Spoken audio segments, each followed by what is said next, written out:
जब घड़ी का काटा करता है 4 बजे का इशारा तो खबरों से हाई हो जाता है पारा। क्योंकि 4 बजे हम चक्रव्यूह के साथ आपके सामने पेश होते हैं। नमस्कार, कैपिटल टीवी उत्तर प्रदेश में आपका स्वागत है और मैं आपके साथ प्रिया बिस्ट। आज चक्रव्यूह में सबसे पहले बात होगी कन्नौज कांड की, दूसरी खबर में बात अयोध्या कांड से जुड़ी है और तीसरी खबर में बात पुलिस के एक्शन की और आखिर में बात एक चिट फंड कंपनी की। तो चलिए शुरू करते हैं। पहली खबर में बात कन्नौज कांड की, जहां नवाब सिंह यादव और पीड़िता की बुआ के बीच घटना वाले दिन दोपहर से बातचीत हो रही थी। इसका खुलासा तब हुआ जब पुलिस ने दोनों के नंबरों की CDR यानी कि कॉल डिटेल रिपोर्ट खंगाली। पुलिस का दावा है कि उसके पास पर्याप्त सबूत है जिसके आधार पर आरोपी को कड़ी सजा मिलेगी। आपको बता दें कि किशोरी से दुष्कर्म के आरोपी पूर्व ब्लॉक प्रमुख और नवाब सिंह यादव और पीड़िता की बुआ के मोबाइल नंबरों की पुलिस ने कॉल डिटेल निकलवाई है।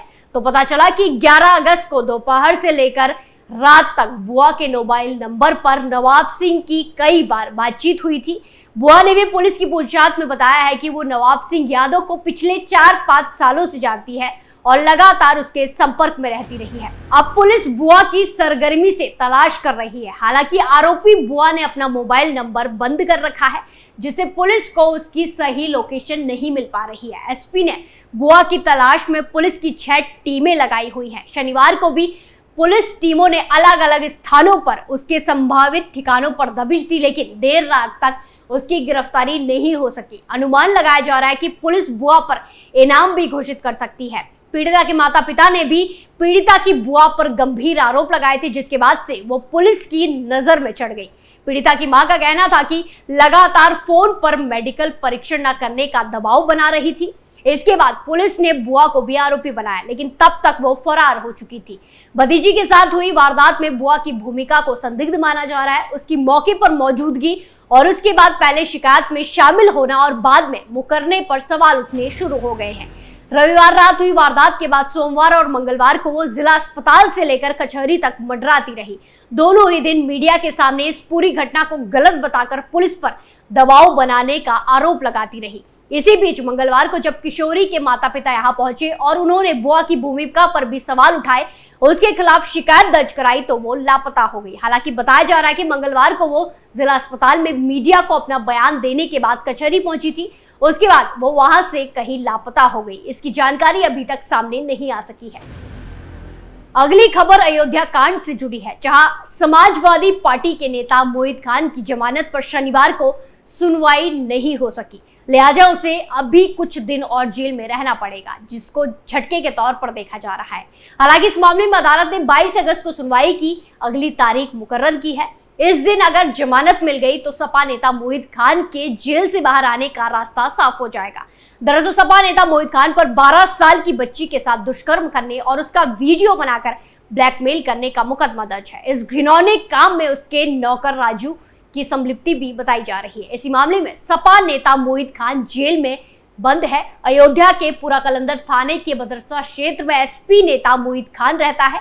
मोहित खान 12 साल की बच्ची को अपने घर में बुलाकर बिस्कुट खिलाता है और उसके साथ जबरदस्ती करने लगा। इस दौरान उसका नौकर राजू उसी के मोबाइल में वीडियो बना रहा था। वीडियो बनाने के बाद नौकर ने भी बच्ची के साथ दुष्कर्म किया। इसके बाद सपा नेता ने बच्ची को धमकी दी और कहा कि यदि किसी को बताया तो ये वीडियो सबको दिखा देगा और तुम्हें जान से मार देंगे। घटना के 2 महीने बाद जब बच्ची गर्भवती हो गई, तब उसके परिजनों द्वारा पूछे जाने पर उसने पूरी बात बता दी। परिजनों ने इसकी शिकायत नजदीकी थाने में की, जिसके बाद SP नेता मोहित खान को गिरफ्तार कर जेल भेज दिया गया। उत्तर प्रदेश के फिरोजाबाद क्षेत्र में दशकों से सियासत में दमखम बनाए रखने वाले मोहित खान समाजवादी पार्टी का एक दिग्गज नेता है। वो दिग्गज नेताओं में शामिल है। मोहित खान भदरसा नगर परिषद के नगर राशिद खान का करीबी माना जाता है। अयोध्या से सपा सांसद अवधेश प्रसाद सिंह के साथ भी उसकी कई सारी तस्वीरें सोशल मीडिया पर वायरल होती रहती है। मोहित खान पर कार्रवाई के बाद ये मामला प्रदेश की सुर्खियों में छा गया था। सपा नेता पर हत्या, दंगा भड़काने, जमीन कब्जा करने और सरकारी काम में बाधा डालने जैसे कई संगीन आरोप दर्ज है। 10 साल में पहली बार इस पर बड़ी कार्रवाई हुई है। साल 2012 में मोहित खान समाजवादी पार्टी का नगर अध्यक्ष बना। सपा नेता मोहित खान पर कई मुकदमे दर्ज है, तो दूसरी ओर सपा नेता और चेयरमैन राशिद खान पर भी पुलिस शिकंजा कस रही है। खबरों में आगे बढ़ते हैं, जहां दिल्ली से उत्तराखंड रोडवेज की बस में नाबालिग लड़की से दुष्कर्म का मामला सामने आया है। पुलिस ने इस मामले में 5 आरोपियों को गिरफ्तार भी कर लिया है, जिसमें से 3 ड्राइवर हैं और एक हेल्पर है और एक रोडवेज का कैशियर है। इन सभी ने अपना जुर्म कबूल कर लिया है। सभी पुलिस की हिरासत में है। किशोरी की मानसिक स्थिति ठीक नहीं है और वो रोडवेज बस से देहरादून पहुंची थी। वहीं एसएसपी देहरादून ने जानकारी देते हुए बताया कि जिन 5 लोगों को गिरफ्तार किया गया है उनकी पहचान धर्मेंद्र कुमार उम्र 32 बुग्गावाला हरिद्वार, देवेंद्र कुमार उम्र 52 वर्ष भगवानपुर हरिद्वार, रवि कुमार उम्र 34 वर्ष नवाबगंज फरुखाबाद, राजपाल उम्र 57 वर्ष बुग्गावाला हरिद्वार, राजेश कुमार उम्र 38 वर्ष मजारा देहरादून के रूप में हुई है। इन सभी ने अपना जुर्म कबूल कर लिया है। सभी पुलिस की हिरासत में है। एसएसपी ने बताया कि लड़की के गांव का पता लगा लिया गया है। उसके माता पिता जीवित हैं और उन्हें यहां बुला लिया गया है। जानकारी के अनुसार पीड़ित पंजाब से दिल्ली आई और फिर मुरादाबाद के रास्ते 13 अगस्त की रात देहरादून पहुंची। जैसे ही किशोरी देहरादून आईएसबीटी पहुंची तो उसकी मानसिक हालत को देखते हुए कुछ अज्ञात आरोपियों ने कथित तौर पर उसके साथ बस में ही दुष्कर्म किया और उसके बाद मौके से फरार हो गए। 1:30 से 2 बजे के बीच एक गार्ड ने एक लड़की को देहरादून आईएसबीटी के प्लेटफॉर्म नंबर पर एक मैगी की दुकान पर बैठे हुए देखा। इस दौरान उससे एक व्यक्ति बातचीत कर रहा था, जिसके बाद गार्ड ने 1098 पर कॉल किया। मौके पर पहुंची पुलिस ने जब लड़की से पूछा तो वो अपना नाम नहीं बता पा रही थी। वहीं सिर्फ केवल इतना बता पा रही थी कि वो पटियाला से है। उसने ये भी कहा कि उसके माता पिता नहीं है। लड़की मानसिक रूप से परेशान लग रही थी। किशोरी को घटना के बाद चाइल्ड वेलफेयर कमेटी ने रेस्क्यू किया। कमेटी के सदस्यों ने जब किशोरी की काउंसलिंग की तब उन्हें इस घटना का पता चला। इसके बाद उन्होंने तुरंत शनिवार देर रात पुलिस को इसकी सूचना दे दी। आखिरी खबर उत्तर प्रदेश के उन्नाव से है, जहां पैसे डबल करने का लालच देकर चिटफंड कंपनी सैकड़ों लोगों के करोड़ों रुपए लेकर फरार हो गई। दरअसल गज मुरादाबाद में रहने वाले अनवरुद्दीन उर्फ राजू ने अपने 2 बेटे अरबाज उर्फ कशान और अदनान के साथ मिलकर चिटफंड कंपनी खोली थी। इसका नाम अरबाज ट्रेडिंग और शेयर बाजार रखा था, जिसमें रिश्तेदारों को भी जोड़ा गया था। आरोप है कि अनवरुद्दीन ने चिटफंड कंपनी में लोगों का पैसा डबल करने और पैसों का 15 से 20% हर महीने लेने की बात कही थी। लोगों का कहना है कि कुछ दिनों तक तो कुछ लोगों को पैसा लौटाया गया, लेकिन उसके बाद पैसे देना बिल्कुल बंद कर दिया गया। पैसे नहीं मिलने पर लोग कंपनी के चक्कर लगाने लगे। कुछ दिनों बाद कंपनी फरार हो गई तो लोगों ने चिटफंड कंपनी के लोगों के घरों के बाहर हंगामा करना शुरू कर दिया। कुछ लोगों का कहना है कि उनकी गाड़ी कमाई को बाप बेटों ने मिलकर अय्याशी और लग्जरी लाइफ में उड़ा दिया है। चिटफंड कंपनी के लोगों की पहुंच नेताओं मंत्रियों तक है। चिटफंड कंपनी के संचालक अरबाज उर्फ कशान और अदनान दोनों के साथ लग्जरी गाड़ियों का काफिला चलता है। सेलिब्रिटी की तरह रुतबा रहता है। इनका काफिला लखनऊ से दिल्ली तक चलता है। लखनऊ में चौराहों पर लगी नेताओं की होर्डिंग में भी अरबाज उर्फ कशान की फोटो थी। एक फॉर्च्यूनर पर बकायदा न्यायाधीश का बोर्ड भी नंबर प्लेट के ऊपर लगा रखा है। किसी सेलिब्रिटी या उद्योगपति जैसा रसूख है।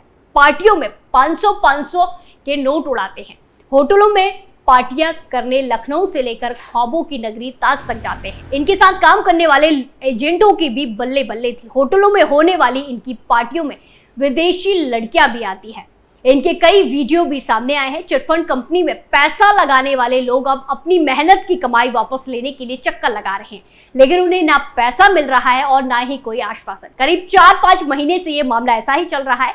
कई लोगों ने पहले भी मामला दर्ज कराया, लेकिन उनके साथ कुछ नहीं आया।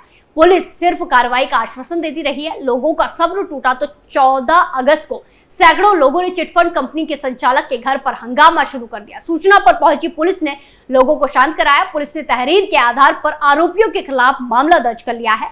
सीओ बगरमऊ अरविंद चौरसिया ने फोन पर बताया कि अभी तक लोगों की शिकायत सामने आई है। उसके अनुसार लोगों के करीब 10 करोड़ रुपए इस चिटफंड कंपनी में लगे हुए हैं। तहरीर के आधार पर केस दर्ज किया गया है। अब तक 7 मुकदमे चिटफंड कंपनी के संचालक के ऊपर दर्ज किए गए हैं। इस मामले में 3 लोगों को गिरफ्तार कर जेल भी भेज दिया गया है। आगे की जांच चल रही है। चक्रव्यूह में फिलहाल के लिए इतना ही। फिर पेश होंगे सनसनीखेज खबरों के साथ। बाकी तमाम खबरों के लिए देखते रहिए कैपिटल टीवी उत्तर प्रदेश। नमस्कार।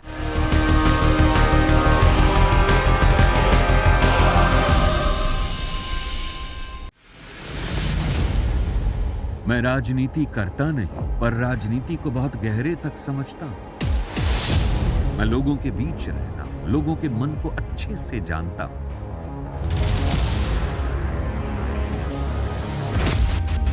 पब्लिक और पॉलिटिक्स की हर नब्ज को खूब पहचानता हूं। संघर्ष की सियासत से सत्ता के सिंहासन तक मैं हर खबर से खरा सच निकालता हूं। ना कोई दौड़, ना कोई race. Capital B, Uttar Pradesh.